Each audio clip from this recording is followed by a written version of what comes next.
শুভ নববর্ষে সকলকে শুভনন্দন জানাচ্ছি। সবাইকে অনেক অনেক নমস্কার। ভালো থাকবেন সকলে। বাংলার একটা ঐতিহ্য, বাংলার একটা গরিমা আছে, এটা আমাদের বাংলার নববর্ষ এবং সাথে সাথে অনেক রাজ্যেরও নববর্ষ আছে। আমি সকলকে বলবো, বাংলা সংস্কৃতি সম্প্রীতির পীঠস্থান এবং সমস্ত সামাজিক সংস্কারের, জাতীয়তাবাদের আন্দোলনের, স্বাধীনতা সংগ্রামের পীঠস্থান, বাংলা সংস্কৃতির পীঠস্থান, বাংলা সর্বধর্ম সমন্বয়ের পীঠস্থান, সংহতির পীঠস্থান।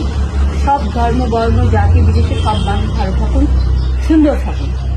আর তৃণমূল কংগ্রেস সরকার আপনারা দেখেছেন, কেন্দ্রীয় বঞ্চনা সত্ত্বেও আমরা প্রায় 105টা সোশ্যাল স্কিম করেছি, জন্ম থেকে মৃত্যু অবধি সব মানুষের জন্য। আগামী দিনও সব মানুষ যাতে ভালো থাকে সেটা দেখাই আমাদের আসল উদ্দেশ্য। দিল্লির জমিদাররা অনেক অত্যাচার করছে, ভোট কাটছে,